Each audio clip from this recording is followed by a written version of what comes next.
अगर कोई चीज हिलनी चाहिए तो वो धर्मेंद्र प्रधान की कुर्सी हिलनी चाहिए।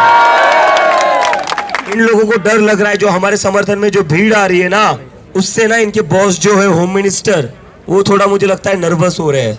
Salute to Delhi police. लेकिन सैल्यूट करने के बाद फिर से एक बात कहना चाहता हूँ, बैरिकेड अगर हिला तो मैं धरना वही नहीं दूंगा।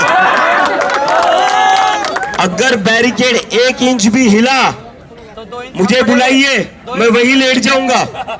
अगर वो एरिया कम किया जाएगा तो हमें ऐसा लग रहा है कि कहीं ना कहीं आपके जो बॉस है अमित शाह, वो यहाँ पर आने वाली भीड़ से नर्वस हो रहे हैं। अभी इंफॉर्मेशन मिली है मुझे कि पुलिस शायद से हमारा एरिया कम कर देगी, हमें थोड़ा वो और जगह कम दे देगी। तो मेरी रिक्वेस्ट आप सभी लोगों से, अगर पुलिस ऐसी करने की कोशिश करे तो कोई भी पीछे हटिएगा मत। जंतर मंतर हमारा जंतर मंतर है, हमारे टैक्स के पैसे से यहाँ की सड़क बनी है, यहाँ की फुटपाथ बनी है। और मैं पुलिस से रिक्वेस्ट करना चाहता हूँ, सर प्लीज़ हमारा एरिया कम मत करिए। कल इस देश के किसान भी यहाँ आने वाले, यूपीएससी के स्टूडेंट्स भी आने वाले, कहीं इस वजह से तो हमारा एरिया कम नहीं किया जा रहा है। तो हमारा एरिया कम मत करिए, ये मेरी रिक्वेस्ट है। अगर पुलिस कहीं से भी हमारा एरिया कम करती है तो मैं यहीं पर हूँ, इसी स्टेज पर रहूँगा आज रात। सारे वॉलंटियर, सारे लोग मुझे आकर बता देना। अगर कोई भी पुलिस का अधिकारी कहता है कि आपकी जगह कम करने जा रहे हैं तो हम ऐसा बिल्कुल नहीं होने देंगे। क्यों हमारी जगह कम करोगे आप लोग? हम कोई गलत काम कर रहे हैं क्या? और हमारी जगह कम करके क्या करना चाहते हो आप? भीड़ से डर लग रहा है, जो इतनी ज्यादा भीड़ आ रही है उससे डर लग रहा है आप लोगों को? अपने देश की जनता है यार, डरो मत। अपने देश के बच्चे आ रहे हैं, अपने देश के माता पिता आ रहे हैं। तो पुलिस से रिक्वेस्ट है, हमारी जो प्रोटेस्ट साइट की ज़मीन है, हमारी जो प्रोटेस्ट साइट है, उसका एरिया कम ना किया जाए। क्योंकि आप लोगों को इतने दिन लग रहा था पानी बंद कर देंगे, खाना बंद कर देंगे तो भीड़ नहीं आएगी, लेकिन आपके पानी बंद करने के बाद, खाना बंद करने के बाद भी भीड़ आ रही है। और ये भीड़ आएगी सर। अभी तो बस स्टूडेंट्स आए, कल किसान आ रहे हैं, यूपीएससी के स्टूडेंट्स आ रहे हैं। डरिएगा मत, देश की अन्नदाता ही है। यूपीएससी वाले भी अधिकारी ही बनेंगे कल को जाकर।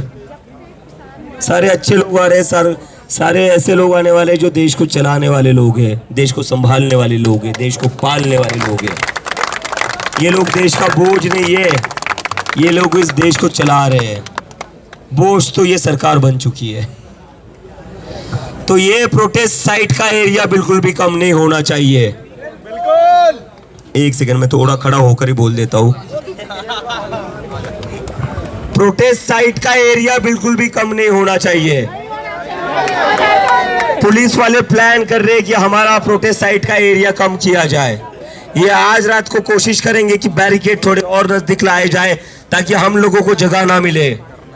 ये हम लोगों को एक कोने में ढकेलना चाहते हैं। इन लोगों को डर लग रहा है, जो हमारे समर्थन में जो भीड़ आ रही है ना, तो ये हम लोगों को जंतर मंतर के एक कोने में ढकेलना चाहते हैं। तो ये आप सबकी जिम्मेदारी है, कोने में नहीं ढकेले जाना चाहिए हमें। हमारे टैक्स के पैसे से जंतर मंतर बनाए नहीं बनाए। और पुलिस की जो तनख्वाह आती है वो किसके टैक्स के पैसे से आ रही है? तो सर आपकी तनख्वाह भी यही से आ रही है। मोदी जी अपने घर से आपकी तनख्वाह नहीं दे रहे। यही जनता है जिनके टैक्स के पैसे से आपकी तनख्वाह आ रही है। तो क्यों इन लोगों को एक कोने में ढकेलने की कोशिश की जा रही है? एक कोने में नहीं ढकेले जाएंगे हम लोग। ये जंतर मंतर हमारा है, अब तो ये हमारा घर बन गया है भाई। और मेरा तो बहुत ऐसा मन बैठ गया है ना यहाँ पर जंतर मंतर पर, मुझे तो प्यार हो गया है जंतर मंतर से। हॉस्टल के दिन याद आ गए भाई साहब, हॉस्टल के दिन याद आ गए। हॉस्टल के बाहर भी ऐसे वार्डन रहते थे जो बहुत स्ट्रिक्ट हुआ करते थे, लेकिन ना हमने वार्डन की तब सुनी थी ना अब सुनेंगे। लेकिन हाँ, वार्डन को हम कोई तकलीफ नहीं देंगे, वार्डन हमारी सिक्योरिटी के लिए। बस ये है कि वार्डन जी से रिक्वेस्ट है, हमें हॉस्टल के कोने में ना ढकेलिए, पूरा हॉस्टल हमारा है, ठीक है? तो अपना एरिया बिल्कुल भी कम नहीं होना चाहिए। जो पीछे भाई बैठे हुए आपकी जिम्मेदारी है, जो बैरिकेड लगे हुए हैं वो बैरिकेड वहीं पर रहने चाहिए। एक सेकंड, कोई बात नहीं भाई। जो बैरिकेड वहां लगे हुए वही बैरिकेड लगे रहने चाहिए। अगर गलती से भी बैरिकेड को यहाँ पास लाने की कोशिश की गई तो मैं बैरिकेड जहां है वहीं पर धरना दे दूंगा, अभी बता रहा हूं। फिर रात के 2 बजे 3 बजे अगर बैरिकेड 1 इंच भी हिला तो मैं उसी बैरिकेड के पास धरना दे दूंगा। अभी तो मैं अंदर बैठा हूं। आप लोग चाहते हो कि सड़क से सारे लोग देखें फिर हमें धरना देते हुए? नहीं चाहते हो ना? नहीं चाहते हो ना सर? तो नहीं करेंगे ऐसा, बिल्कुल नहीं करेंगे। बस आप लोग भी बैरिकेड हिलाइए मत, ना बैरिकेड हिलेगा ना हम हिलेंगे। अगर बैरिकेड हिला तो मेरा धरना वही होगा। पर्सनली तो मुझे दिल्ली पुलिस इतनी पसंद है ना, मेरा तो मन करता है हर मिनट दिल्ली पुलिस को मैं सैल्यूट करूं। तो अभी मैं फिर से सैल्यूट कर देता हूं, सैल्यूट टू दिल्ली पुलिस। लेकिन सैल्यूट करने के बाद फिर से एक बात कहना चाहता हूं, बैरिकेड अगर हिला तो मैं धरना वही दे दूंगा। देखो, जिद्दी तो मैं थोड़ा बहुत हूं, ये मेरे माता पिता भी कहते हैं कि मैं थोड़ा बहुत जिद्दी हूं। तो मैं कोशिश कर रहा हूं कि जिद्दी ना बनूं। आप लोग भी कोशिश करिए कि मेरा जिद्दीपन बाहर ना आए। बच्चियां 3 दिन से रो रही है आपसे मिलने के अरे लिए। प्लीज प्लीज बुलाइए बुलाइए हो बुलाइए। गए, रात दिन फोन पे आइए। नहीं आइए आइए आइए। बता रही हूँ,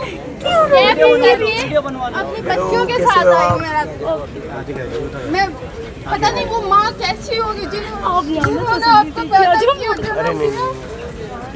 सच में 3 दिन नहीं प्लीज के अलावा आप किसी मेरे फोन करने मेरी तो इतनी डिप्रेशन में 3 दिन मैं कैसे करूँ? आने वाले टाइम में मैं क्या करूँगी?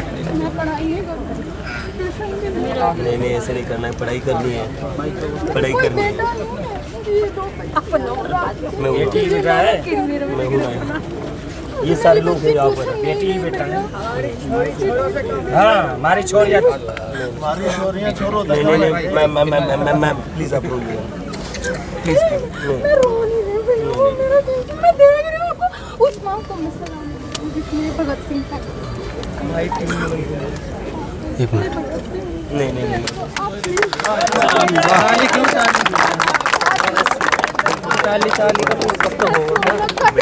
कभी नहीं। एक माँ के सच्चे आंसू वादा देता हूँ आपको, मैं भी दिल्ली पुलिस आपके साथ है। मैं आई हूँ ना, किसी ने एक भी रोक टोक कुछ भी नहीं पूछा। अब लोग सुधर गए हैं, अब सुधर पहले भी ना मम्मी आपका ही चल रहा है, इंस्टाग्राम बंद ही नहीं हो रहा है। सच में भैया आप जैसे इस दुनिया में इस देश में बहुत कम होते हैं, वरना कौन होगा भैया जो अपनी जान जोखिम में डाल के रात दिन धूप में मर रहा है। खाना नहीं पीना नहीं, कुछ कमी थोड़ी है इनके घर में, हमारे लिए हमारे बच्चों के भविष्य के लिए हम सबको मिलकर ही तो करना पड़ेगा। यार अमेरिका से ये आए, किसी चीज की कमी नहीं। अमेरिका से अच्छा खासा बॉस्टन में इनको जॉब लग सकती थी। जिस दिन अमेरिका से आया उस दिन से इस देश के लिए, इस बच्चों के लिए लड़ रहा है।